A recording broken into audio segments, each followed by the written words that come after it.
Thank you for joining us. We'll be starting in a minute.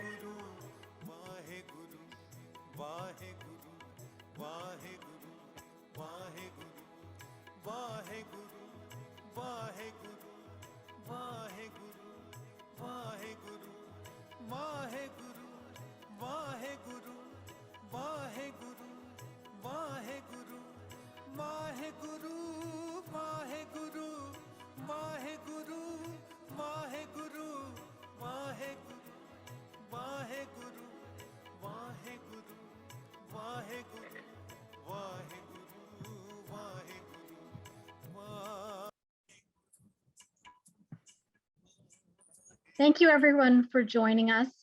Vaheguru Ji Ka Khalsa, Vaheguru Ji Ki Fateh. My name is Inni Kaur and I'm the Executive Director of SALDEF. Today marks the 1-year anniversary of the Indianapolis FedEx mass shooting.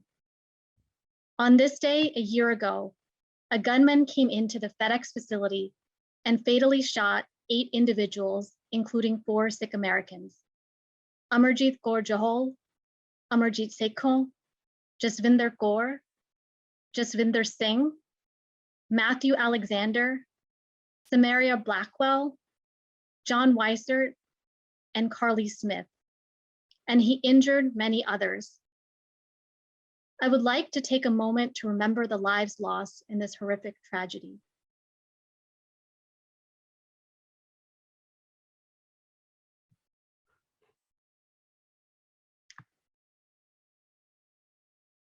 This anniversary also comes at a time where there have been a string of assaults against Sikh Americans and many other groups nationally. From the Indianapolis Sangat, we see powerful young advocates like Gomo Jahan, granddaughter of the late Amarjeet Kaur Johol, speaking out. I would now like to share some words from Gomo.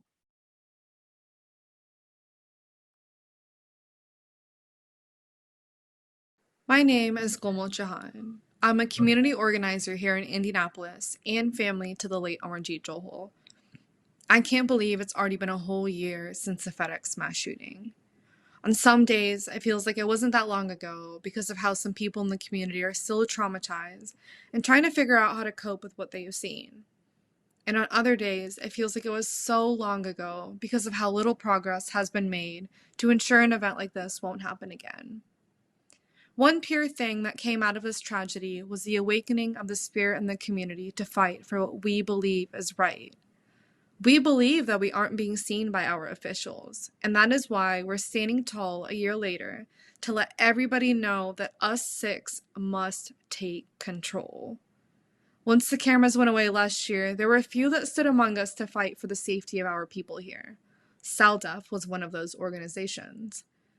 Our progress is focused on empowering members of our own community, specifically the youth.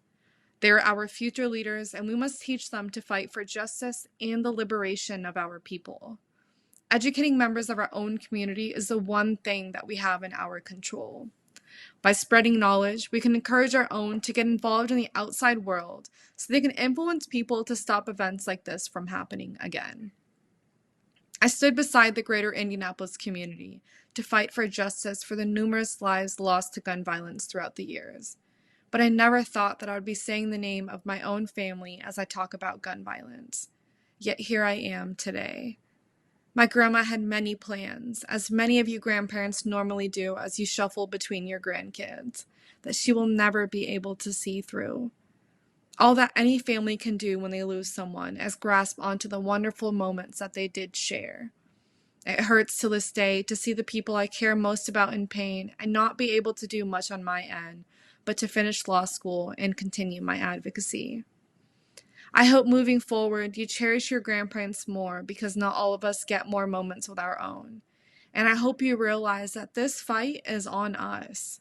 If we continue to rely on others, we will continue to be in the same cycle we're in today, with no representation and in the shadows. Thank you. Thank you so much to Gomo. Those are certainly powerful words, and one I think we all need to seriously think about. How can we take action, and how can we help move our community forward? I admire Gomo's bravery, and we're extremely grateful for the work that she does in Sangat. Anytime you lose someone, it can be difficult to process. It's even more difficult when that death comes suddenly in the form of senseless violence. I've been to Indianapolis several times, and the Sangha continues to remain strong in the midst of this tragedy while they continue their process of healing. Today, coming together as the Sikh American community, we'll be talking about how we can make sense of and process these tragedies from a Sikh lens, and how we can continue to show up for our community and each other. We'll also discuss as Sikh Americans how we can support and strengthen our community overall. We thank all of you for joining, for all our partners and allies that are joining us in this community space. I hope this webinar will provide insight into ways to understand and engage with the Sikh American community during times of tragedy. I'm extremely grateful to be joined by two amazing panelists, Inni Kaur and Omarpreet Kaur. I'd like to give you a little bit of background about each of our wonderful panelists. Inni Kaur is a creative director at the Sikh Research Institute, SikhRi. She has served SikhRi in several capacities since 2010, including chair of the board and most recently as CEO. She's a frequent speaker at community and interfaith events, the US Office of the Pentagon Chaplain and several universities. She's a passionate author, poet, and artist. Her published works include Journey with the Gurus, a children's book series inspired by the life and teachings of Guru Nanak Sahib, Sakhi Time with Naniji, Thank You Vaheguru, Daddy's Turban, and The Story of Us. She is passionately involved in transcreating Shabad, infinite wisdom, and the writings of Bhai Singh. Our second panelist is Omarpreet Kaur. She is a licensed marriage and family therapist and has extensive experience in treating clients with major psychological disorders and life challenges. She did her master's in psychology from Punjab University and went on to specialize in child and family therapy at Arcadia University. She further trained in marriage and family therapy at LaSalle University, Philadelphia. Omarpreet has been providing culturally informed services to people from South Asian origin, tailoring her therapeutic style to incorporate the latest in the mental health world to the culturally specific needs of her clients. Through her calm and generally empathetic work style, clients experience a safe environment to explore their concerns and empower themselves with resiliency against life's challenges. She specializes in couples and family therapy, major psychological disorders like PTSD, depression, anxiety, and eating disorders. She believes in empowering individuals and finding inner peace and strength to facilitate visible changes in self and relationships. Mental health, she said, should never be ignored. It has the power to make or break a person. So thank you so much, Omarpreet and Inni, for being here. I also want to share that this is an open conversation, so please feel free to put any questions in the chat that you have. Join in this conversation. This is a space to discuss, to heal, to really come together in community and have this discussion. So again, want to thank you for being here today. As I mentioned, today marks the 1-year anniversary of the Indianapolis tragedy. In the community, there was shock, pain, and grief, and trauma. So Omarpreet, I'd like to start with you. Can you describe grief and the sense of fear generated by such tragic incidents? Absolutely. First of all, Sat Shri Akal Saranu, I'm so glad to be here, honored and humbled at the same time. And it will be my true effort today to be able to bring something to the table that we all can take home and implement in our lives. So yeah, talking about grief, what does grief basically look like? Just to even start with, grief that is caused by the loss of a loved one and through a tragic incident like the one that we're talking about today is one of the most challenging, one of the most life-altering transitions for any person. And I will say that grief, it can take many different forms. It can look different for different people based on their age, based on their gender, their culture, and even their faith. But if we look at it, no matter how grief looks like from the outside, at the core of grief, it basically is the natural resistance of your body to recover and to heal itself. And surprisingly, not a lot of us are aware that grief is a very normal protective process. What happens during grief, if I'm just looking at what happens within our system during grief, is that our brain will shut down all unnecessary functions. And the reason for that is because the brain now is only going to activate those parts that are going to help you with the trauma. They're going to either help you stay over there and fight the trauma or take flight. So this is basically what the grief is going to look like, and it's going to manifest itself in a lot of different ways. It will have its own short-term effects. It will have its own long-term effects. And if we are looking at how grief is going to show itself just as it presents, what do we normally see in people, right? And you will see this happening for the first few weeks, maybe, right? It can look like shock, initial shock. It can look like excessive focus on the loss, or it could even look like denial, right? It will even look like your thoughts are disorganized. You go through a lot of anger. You can go through guilt. You will want to isolate yourself. There's a lot of sadness, profound sadness. Everyday activities are being impacted, right? There's fluctuations in your appetite. So these are this is how grief is going to show itself at a short-term level. Immediately, this is what it's going to look like. What it really does in the long term, it can be alarming if it's not handled well, or if you're having a very difficult time. And I will say, that tragedies like the one that we're talking about today, like the FedEx shooting in Indianapolis, just because of their violent nature, they have the potential of changing the physical and even the chemical appearance of your brain, right? So what then happens is that your brain, there are certain areas of your brain that are going to shrink, and then there are certain areas that are going to get hyper-triggered all the time. So what happens is there's long-term mental health conditions that develop. There's anxiety, there's depression, post-traumatic stress disorder. We hear that a lot, right? But we do not know that PTSD is one of the most severest forms of response to grief, and it can have a lot of disruptive functions in your everyday life. So basically, that's what grief is going to look like on the outside. Thank you, Omarpreet. I mean, I think that gave some really good and interesting perspective into what grief looks like from a mental health perspective. Mm-hmm. And you talked about the short and long-term effects which really can have on an individual and your overall health, right? And I want to turn it over to Inni, because this is, grief is something, this is not something that is new, right? People experience grief in different facets of their life. Something like the tragedy in Indianapolis, where it's senseless violence, it's, there's even that greater impact or that greater sense of grief or potential trauma. But if you look at, Sikh history, there's multiple events that have really, challenged Sikhs around the world. And I want to turn it over to you. What guidance can we get from Sikhi about how to deal with tragedy? And we heard from Omarpreet, what are some of the mental health effects? But from a Sikhi perspective, how can we understand these sort of senseless acts of violence and tragedy that we see? Great question. First, Guru Fateh, everyone, and thank you for having me here. It was wonderful listening to Omarpreet describe grief in detail to give us a perspective that there's nothing wrong in grieving, and it's very much part of a natural process.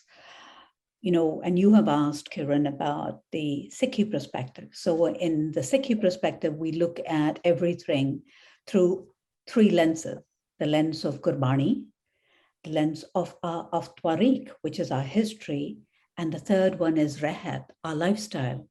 So looking at grief from that perspective, I'll speak to you a little bit about it. So let's look at it the historical perspective. We have an incredible history of tragedies happening over and over again.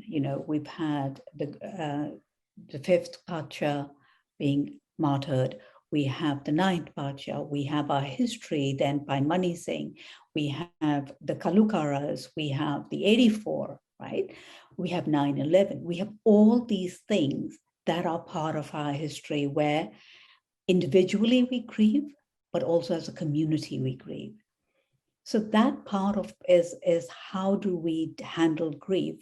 Now, to speak it about the individual level is Bani. The only thing which we have, which is constant, is that the Guru says, Gurbani says, that the only thing that you know for certain is death.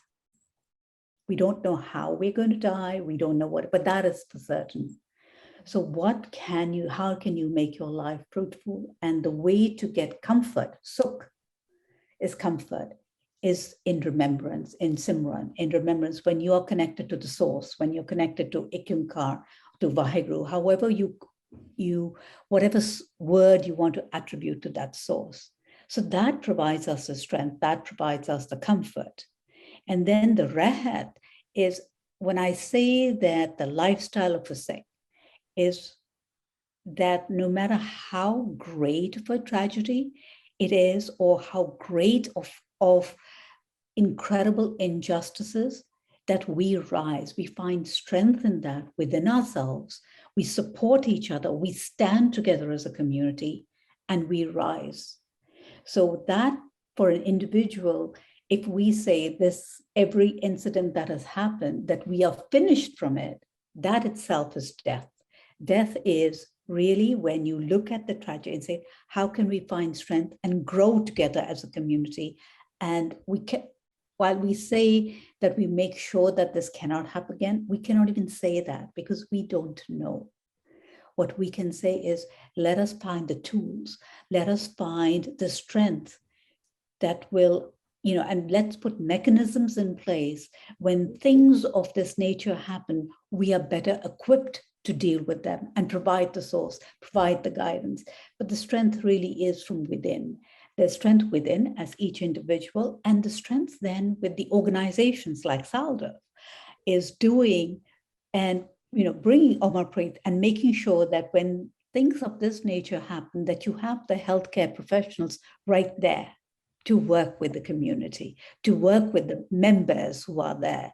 So it's just not one way of dealing with it. It's multiple ways. And also it is how we actually look at this, keeping in mind very much that the Indianapolis tragedy, the shooting, the senseless killing, has repercussions globally. The people are terrified in India. They said, a Sikh is not safe on the streets in New York or in America. They kill Sikhs. So when we think about trauma, when we think about these incidents, we must keep in mind, while we celebrate when Sikhs are up, we do the langar and everything, but every tragedy that happens, the repercussions are great. So, this mental health and the fear which Omarpreet talked about is constantly there because we know it's a trigger point, and anything that happens anywhere, it triggers that within us.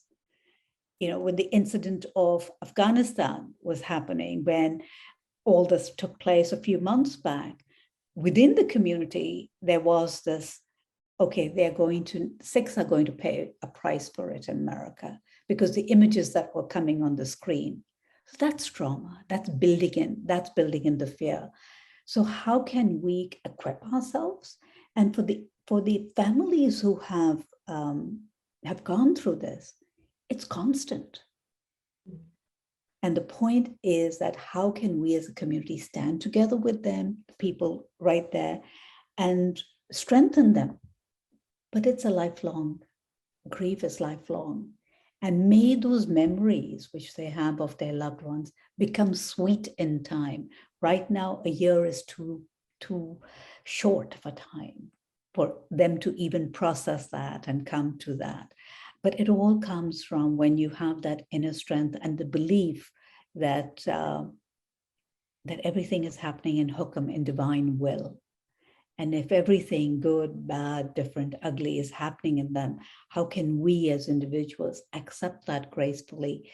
I mean, first is accepting, then is accepting it gracefully, and then is embracing it. And it's a journey. I don't know if I've answered this question the way you wanted it, but it really is the framework of the Sikhi perspective of looking at every situation through those three lenses, and it will help us, hopefully help us look at every situation, get comfort and strength and guidance from that. Well, thank you. And, I think you answered that question very well. And I appreciate the perspective of looking at it from the three lenses.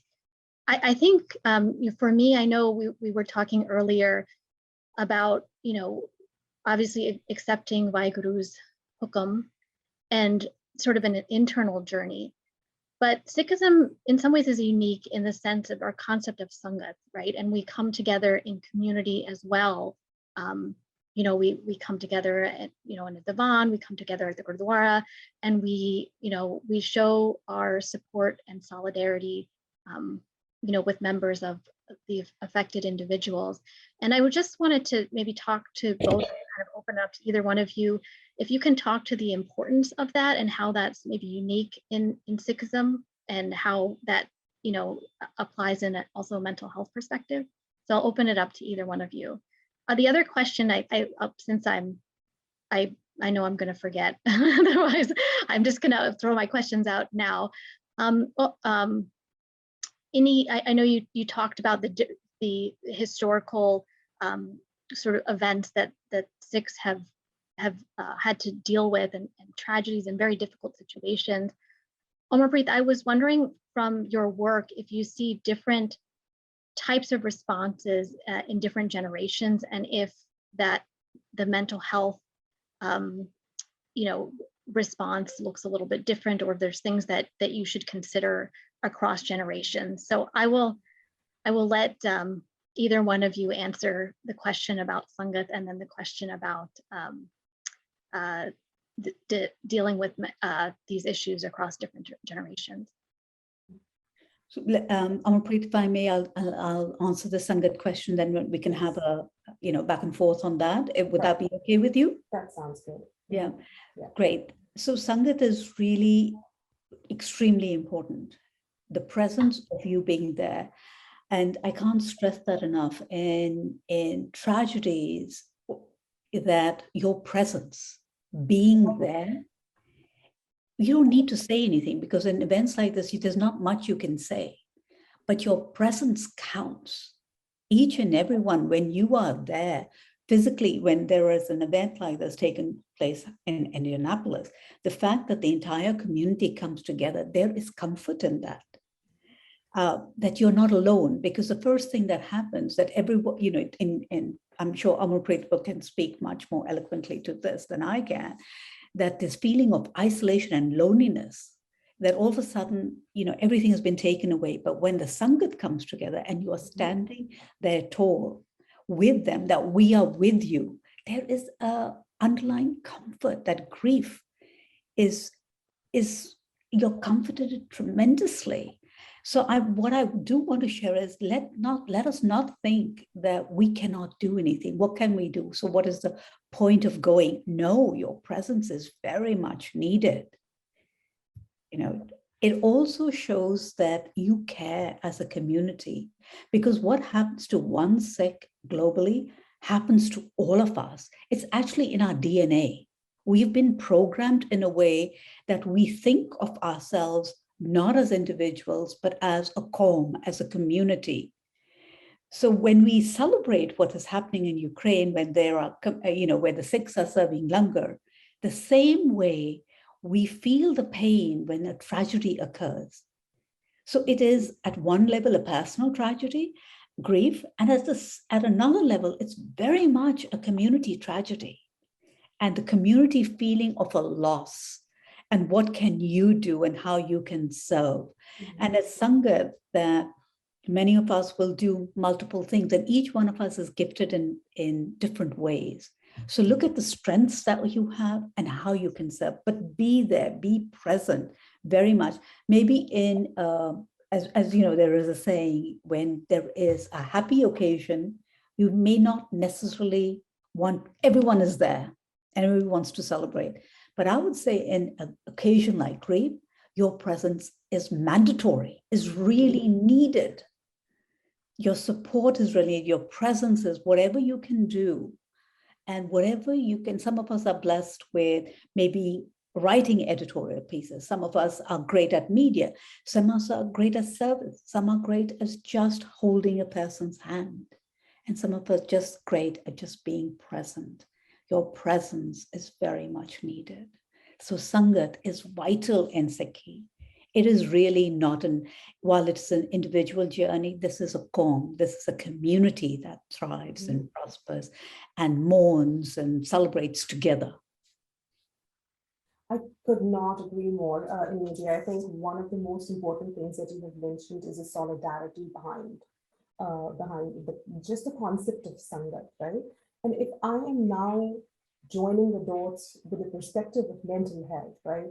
It couldn't be more validated, with what you just said, right? So when we're talking about Sangat, we're necessarily talking about a support group, right? So that support group comes into the picture with lots of different resources. The importance of that support group is, like you mentioned, immediate silence within itself. Sometimes, people come in, they want to share their grief, your grief with you, but they don't know how to do it. And I want to stress this, there is no right way of doing it. The only way you would be harming the person is by being judgmental, right? Or just not being there. Your presence is so, so important. The words that come out of silence are more important. They're more valuable than any words that you could put to help the person. I will want to say, when we are talking about community, there are simple things that we can do. Inij, you mentioned, all of us can come with different resources.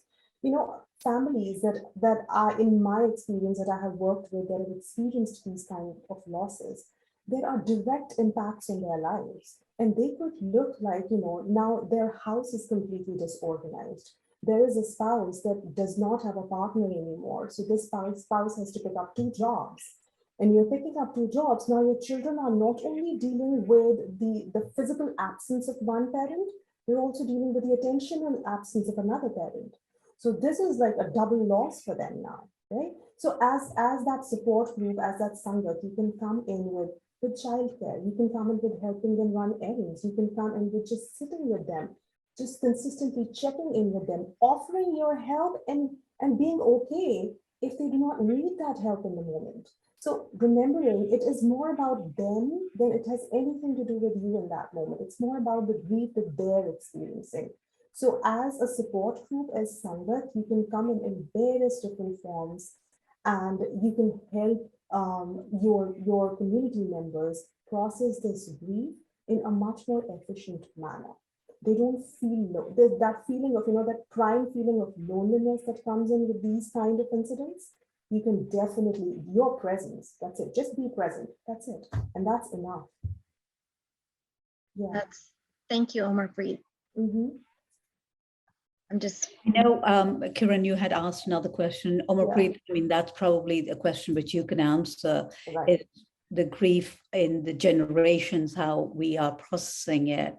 I'd love to hear what you are saying about, what you are witnessing and what you are hearing from the people.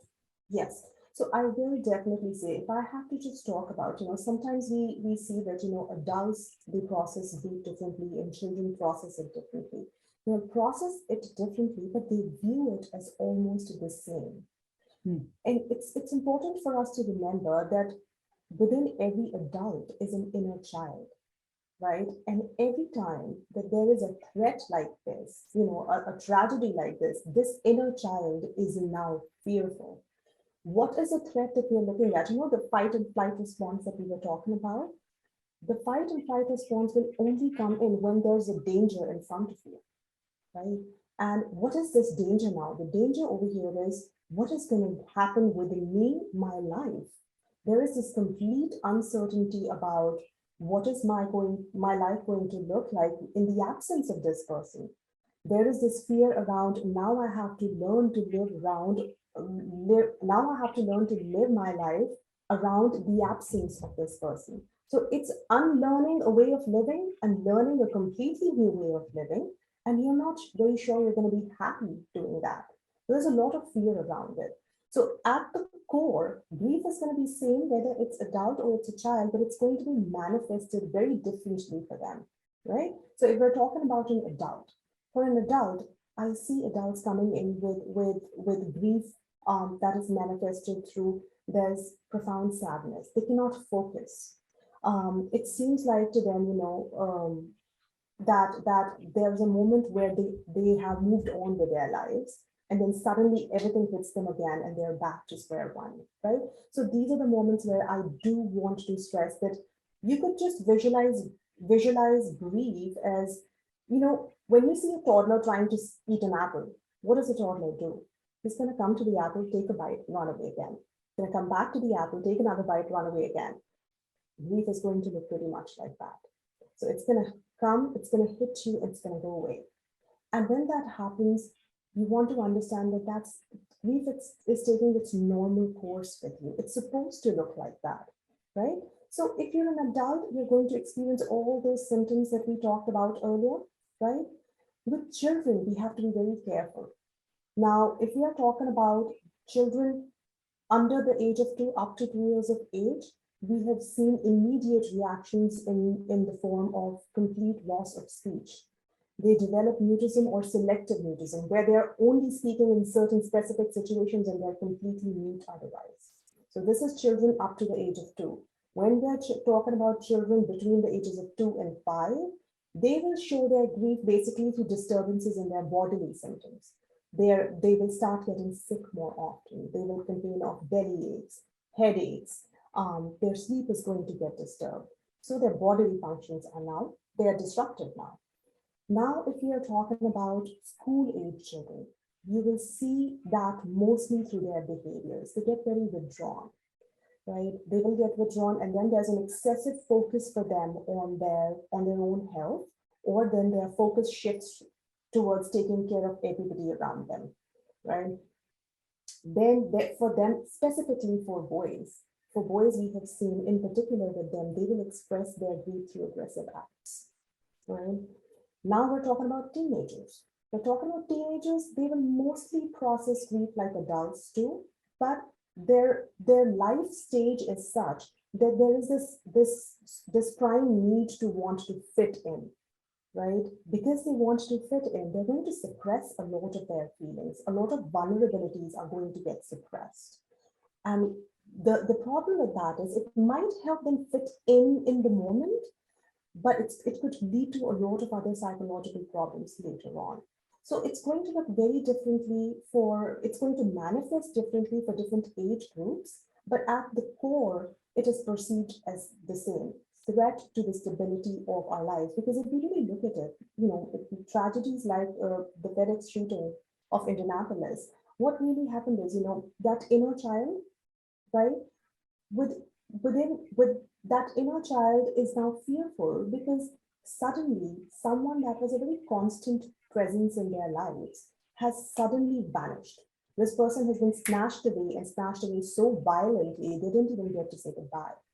So this is the kind of abrupt and violent change that happens in lives that is going to show itself in so many different ways for every person based on their age. Did that answer your question, Kiran?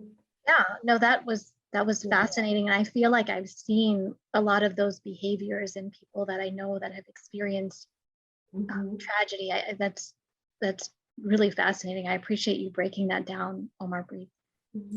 Inni, as Omarpreet is talking, I feel like a lot of these, maybe behaviors or responses are in different ways and maybe in much more poetic fashion and philosophical fashion described in Gurbani. And their gurus do talk about in Gurbani, some of these cycles that we go through in grief, and they talk about, ways to respond. So sort of using Gurbani as a guide, is there anything that you might be able to share in regards to sort of how to overcome tragedy, but also about what we were talking about before, which I think was a great point that both Inni raised and Omarpreet raised, which is our interconnectedness and our ability to be there for Sangat. And you named a number of different ways. In fact, we had a question in the chat, which I think wanted additional specifics on how we can raise advocacy and bring light to tragic events, and raise more awareness and reflection even a year after.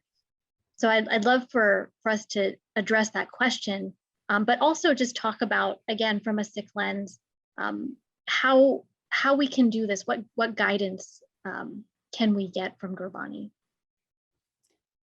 Gurbani stresses, Bani Guru says that, it is, the Jyot is within you and everything is in Hukam, right? Everything happens in Hukam. And we have no control over the events that take place around us. What we do have control over is the way we process and deal with them. The stronger our connection to the Jyot within us, the stronger our connection to our anchor, which is Guru. Our responses will be from that place of strength instead of weakness.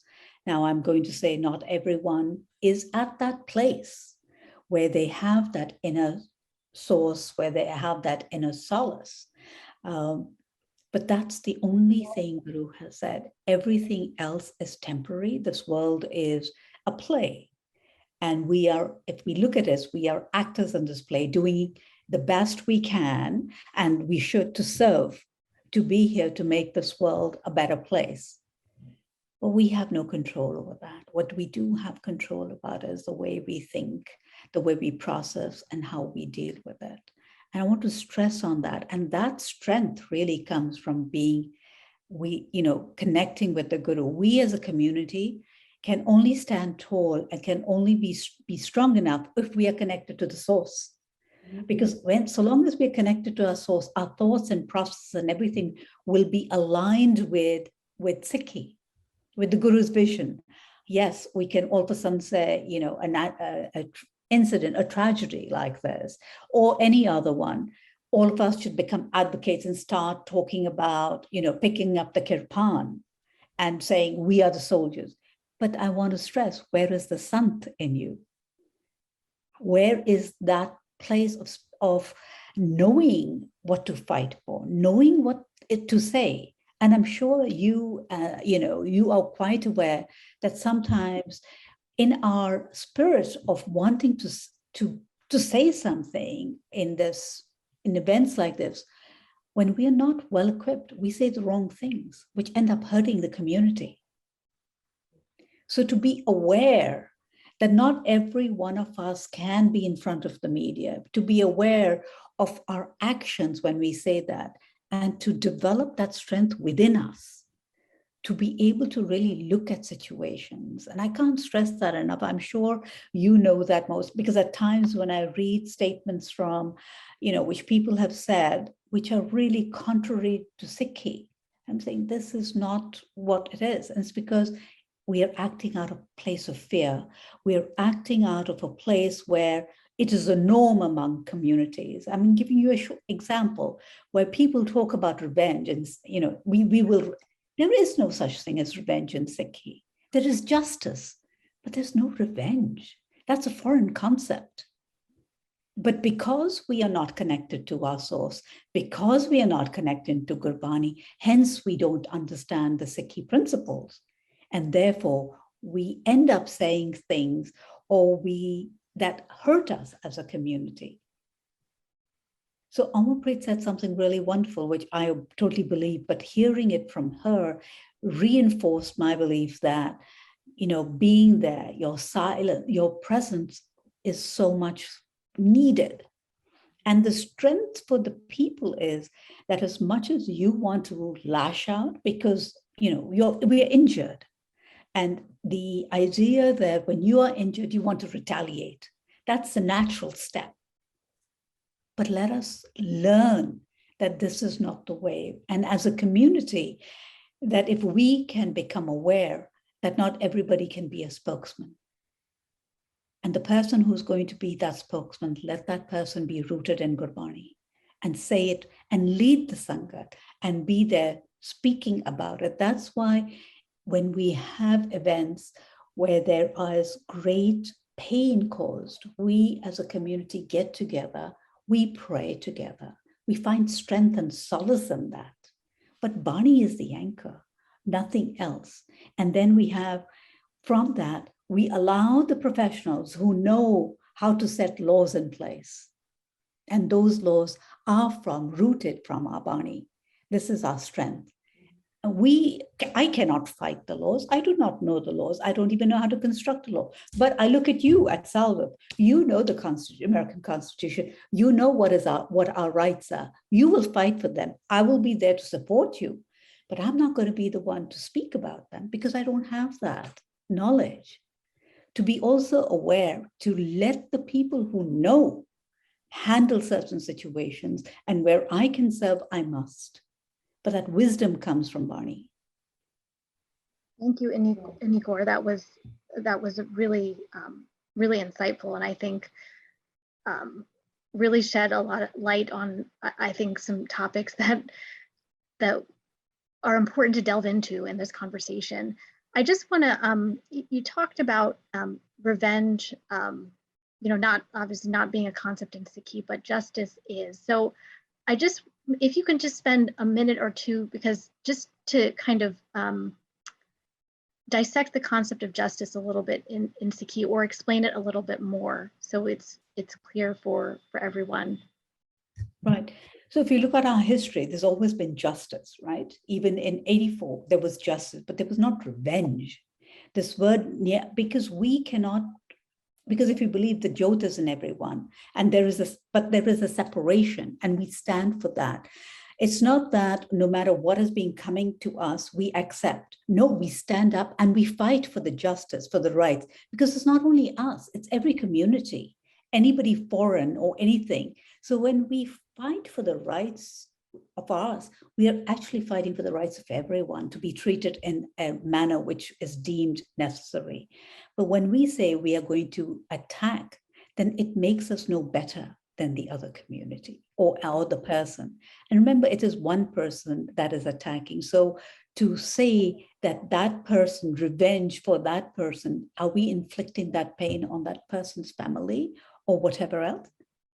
Justice is very different. To demand the law take order, to put laws into place. But this does not mean that you go and become vigilantes. There's a difference.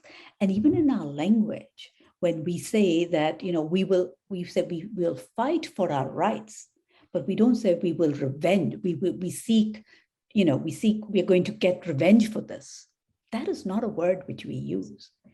To fight for justice it's a different thing. But revenge is that we have become nothing else but that. I think that's an important point, especially as we all show up in our different capacities to really be there for community in times of tragedy. And I'll turn it over to you, Omarpreet. Can you share from your perspective how we can show up and support on an individual, family, and community level? Absolutely. I would want to start, there's a lot of different things that we could do at an individual level, at a family level. But one of the most important things that I wanted to share is what Inni has mentioned is, that the need to channelize your energies into seeking justice and not revenge. I think this is one of the most important things we need to keep in our minds when we're dealing with grief and tragedies like these. That is one of the most important coping techniques, I would say, coping methods, I would say, that are going to ensure what Inni mentioned, that inner solace, the resiliency, the ability to bounce back, because that's what we're seeking to achieve. So at an individual level, we do want to, and I can't stress this enough, because I do see a lot of this happening in our culture, is that you want to allow yourself the time to breathe. Do not rush to go back to your normal life. Because if you are moving on a bit too soon, I would say that's a red flag. That basically means you haven't given yourself enough time to honor your own grief, right? That doesn't mean that you should not get back to your regular life. What it means is that you need to take the time to sit with your grief, allow that grief to happen, because being a human being, you're going to experience a spectrum of feelings. And any feeling that you're going to run, any emotion that naturally occurs, you're going to run away from it, it's going to chase you.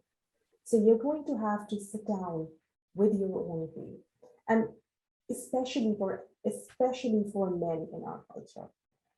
One thing that I would say is men are not allowed the luxury of tears during grief, right? We often hear this word, tagadara, right? What does that mean? Man up, get up, pick up the pieces, keep moving ahead.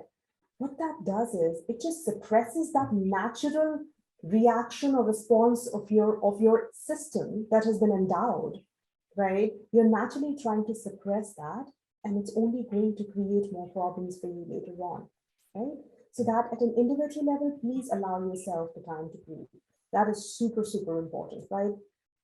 Another thing I would say is that there are two very important things about grief, right? There is, grief doesn't have a timeline to it.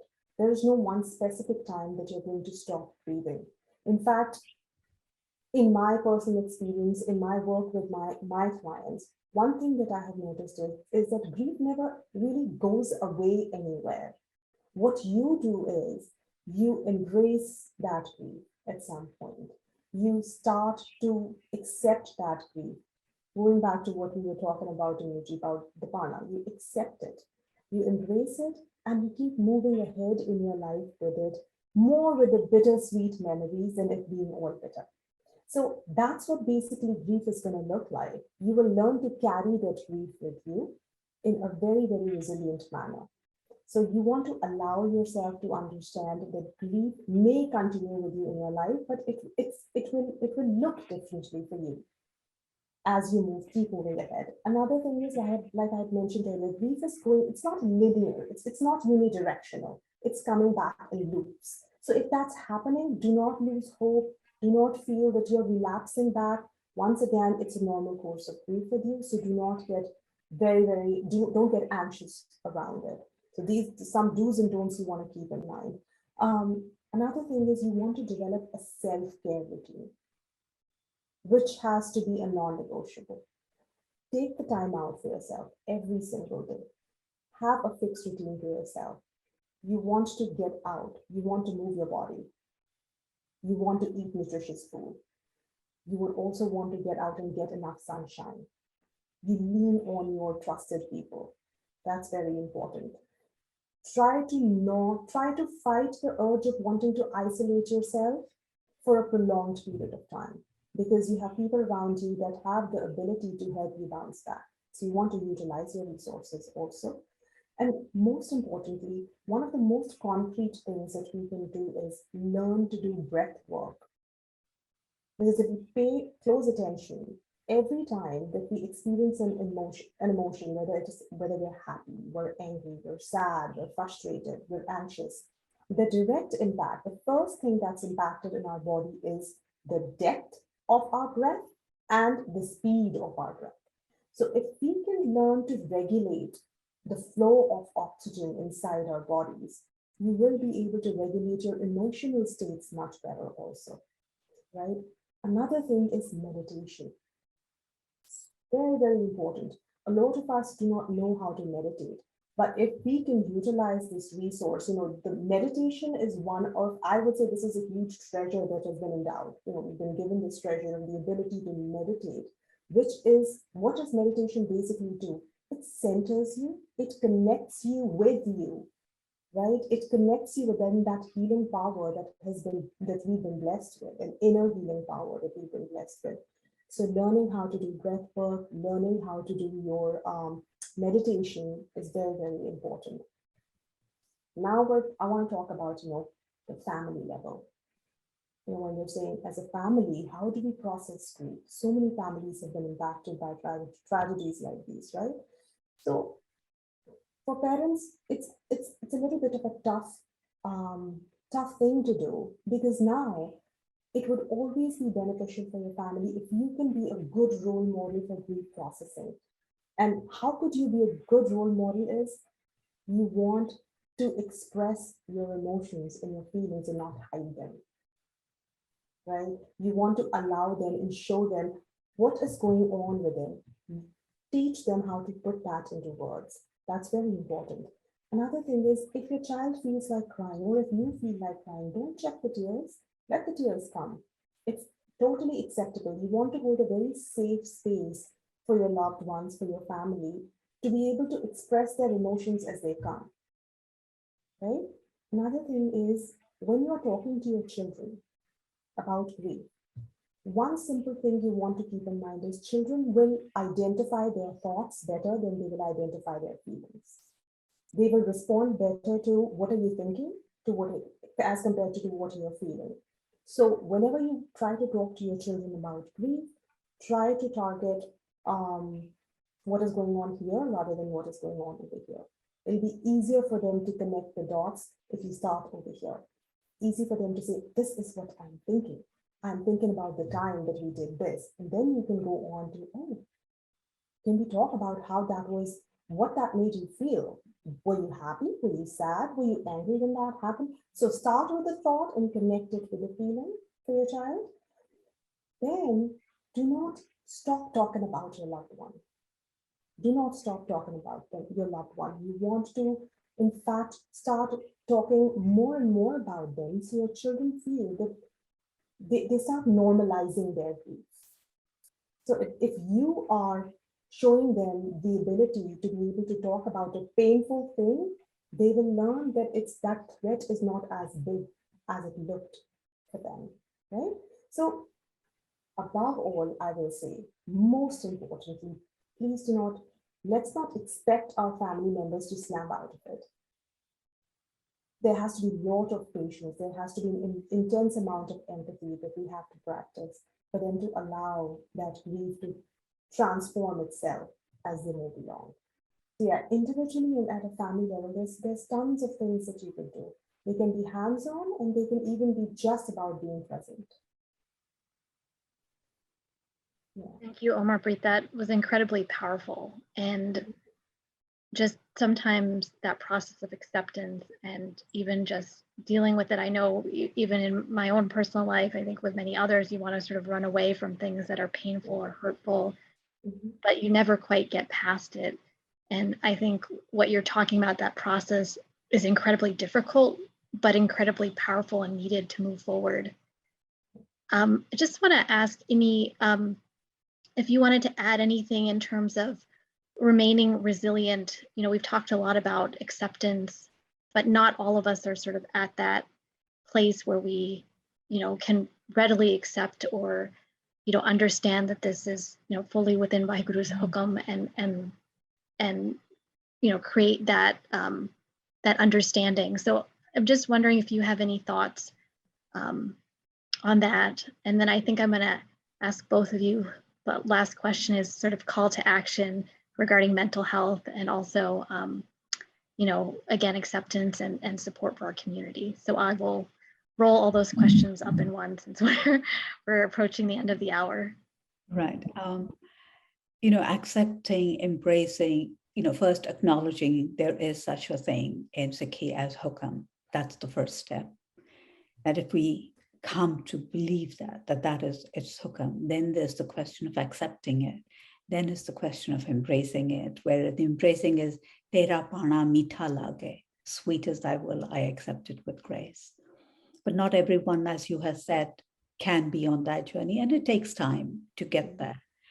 But we can find strength from our history, to know in history when, you know, especially the Kalukaras, when we were totally, you know, when 80% of the population was wiped out, how did we bounce back? And as a community, we find strength in that. And here, so in the Indianapolis tragedy, as a community, we'll find strength. How do we bounce back? What's the mechanism we can use? Now, on the personal level, I know Omarpreet talked about meditation. I mean, I would say the simple thing is Simran. Mm-hmm. Simran is what provides you strength. And Simran begins with the tongue first. Then it moves on to the mind. And so what Simran does is, it could be Simran of just Vaheguru. It could be, just a word. It could be Simran of the Mool Mantra. What that does is really allows that every thought that arises, acts as, if I may call it, it's a new age thing, protection. It protects negative thoughts or sadness or depression from entering your mind. And it cushions you, and it's a constant reminder. It is a constant protector. The only thing that we have is Guru, the Shabad. And we also know that the provider, Guru has said, the provider of all comfort, of all sukh, is Ram, which is the beautiful one, the charmer, right? So how do I connect with that? And it's though it's hard to say that when you're going through such a personal tragedy for an individual, to seek out that protection. But at the end of the day, that is the only thing. But because every being will fail you, the only thing that is your true constant support is the Guru or the source. And if you can connect, and if we as a community can provide the individuals the support, it's not to say we're shoving down anything their throat, but giving them examples of being there, on saying, we are doing this, join us in this Simran, join us in this prayer meeting, or join us, that is the only thing. That's the constant thing. I'm sure, Omarpreet, you want to add something to that, and then maybe we can have, the call to action from both of us. I think throughout the entire time, we have been saying what you can do, but maybe we can do a little bit more formal thing. Omarpreet? I get that. I think just the concept of doing things together. When imaging, you're talking about it starts with the tongue and then it moves on to your thoughts, right? That primarily, if I just have to join the dots, that's exactly what we're seeking over here. Because when we're talking that solace, that solace, we're talking about that resiliency, right? That happens when that fundamental thought process is going to change. The grief that you're experiencing will bring in a lot of sad thoughts, so that now that experience of sadness becomes more profound every time that you're thinking about it. But when you're talking about actually working on changing that thought process in such a concrete manner, right? That in itself is going to help you bring that resiliency. That's going to help you keep moving forward and bring in that embracing, accepting the fun. We're talking about that. So it's a very, how do I say, it's a completely collected process. Grief happens, your body is going to respond in a certain way, and then your body within, in a way that we feel is like, is terrible, but actually your body is trying to protect you there, right? It's trying to protect you with how you're going to grieve, and then your body also has, the ability to learn how to reverse that process in a way that you keep carrying it along, but you still continue to live your life with the sweetness and the bitterness of it all, right? Your life wouldn't stop. You still keep moving. The strength of your thought process is what we're talking about here. Yeah. And just to move on to the actions, I don't know, Inji, I would want to hear from you. What are your views on that? But what I have experienced myself, this is more as a person than a mental health professional. I have seen is that our media, it has to be a very, very important role when it comes to, we're talking about grief and mental health. Because if we're really talking about it at a community level, if you're just saying, if you're just talking, okay, PTSD as a severe response to grief, right? What the symptoms that person is going to exhibit, it's very easy for people around that person to dismiss this, either self-care, baja ho gaya, and things like these. When people are not able to contain their grief and their body is now acting out in all these different ways, there's a lot of dismissal of these things. There's a lot of judgment around it. And even today, we have all these ways of, of treatments per se, that we call them, right? That shouldn't really be existing, whereas all that they need is adequate treatment for them to bounce back to functionality, right? So at a community level, I would say, and even as responsible people in the community, when we're talking about us being resourceful, we're coming in with a resource. Let's just say some of us are in media. Some of us are in print media, others are in electronic media. I would highly, highly recommend it. This is one of the things I couldn't stress enough is the normalization of the grief process, number one. And the second thing is educating people. We need to educate, especially, I'm very happy, our younger generation is getting very, very aware of the need they're very aware about their mental health now. We also have to see that we are a very collectivistic culture. So a lot of our decision-making process depends on the elders of our families, right? And if we can just increase the amount of awareness around mental health for them, tailor it according to their understanding, it would be so much more easier for the younger generations to thrive, to just seek that wisdom. And now that wisdom is coming in combination with the awareness of mental health. So even if we can move towards that, spreading the awareness of mental health, especially when we're talking trauma and grief, becomes so, so, so important. What can we do in the form of documentaries, in the form of short stories, informative sessions? So these are the kind of things I think would be really, really effective when it comes to helping spread that awareness about grief and trauma. I think, Kiran, it's a great question. And, while Omarpreet was talking, I can share with you that this generation did not have the words. We did not have the language. I agree. Yes. Yes. And when I went through my grief, it was, I think, about 25 years later when I was speaking to, a young researcher, and I said, I'm not sure what happened, but I did not speak about it for 25 years. And she said, because you went through trauma. Now, trauma was not a word I had heard. And I said, but nothing happened. And she said, but that was not enough because you shut down. Your mind did not process it, right? So these type of things to be able, as Omarpreet said, the buzurg, right?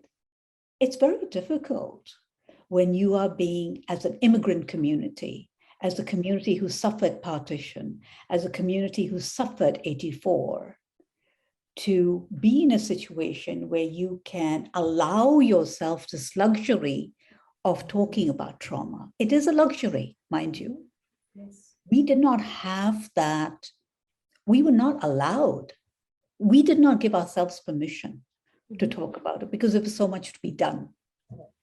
Right?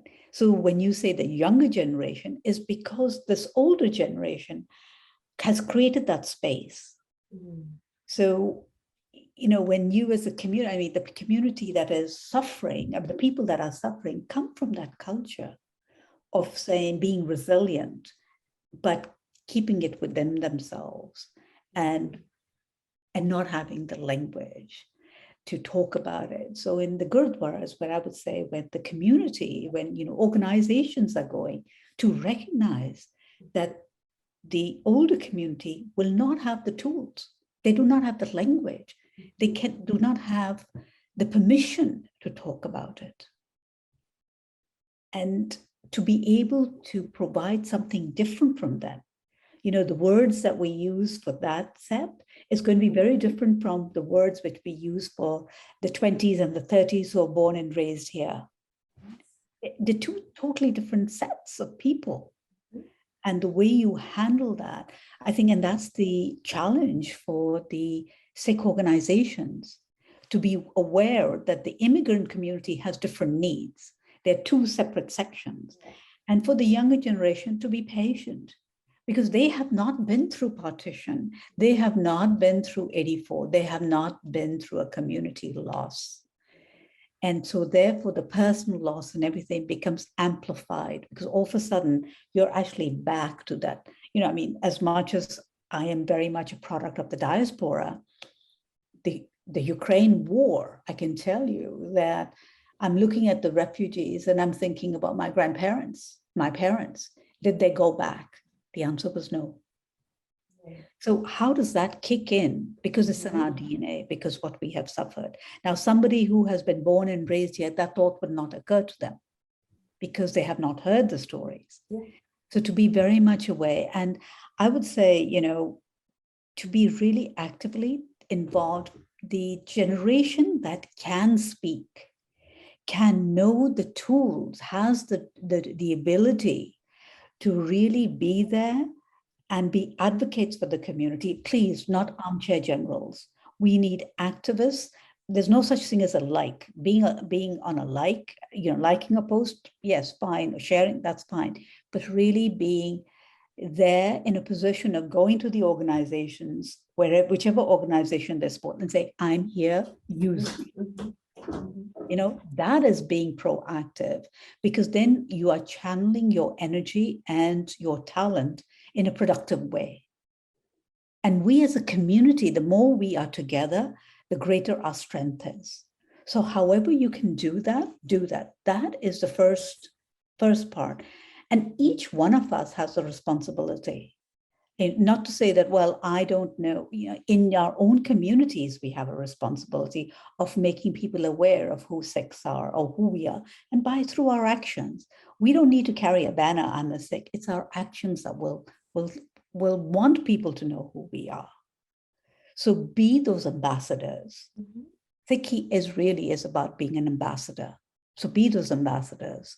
I'm sure there is much more, Kiran, that you as an organization will have to say how you can, be present. This is not about being absent. This is when it happens to one, I would say, when it really happens to one community, it happens to all communities. When it happens to one Sikh, it happens to every Sikh. That empathy needs to be there. We are the people, where the Guru has told us, we stand for justice, not just for the Sikhs. We stand justice for everyone.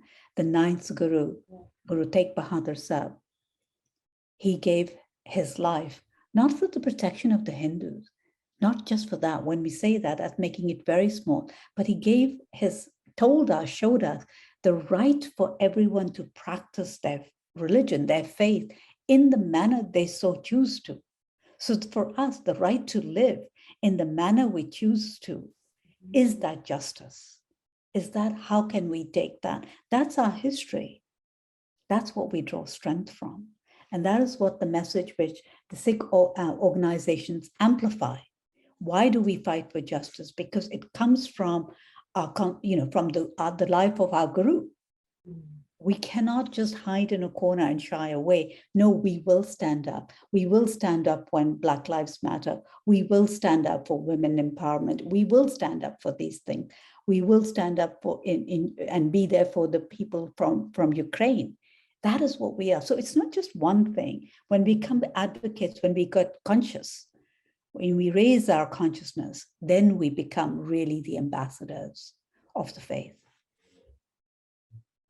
I think those are incredibly, powerful words. And I think, like you said, there's so many situations that we can get involved in. I think for me, the biggest takeaway that I just want to highlight for everybody, and I hope we continue to highlight, is that regardless of your background, your skill sets, your experience, you can show up, and there are things that you can do, and we have that within us. It's within our control, within our power.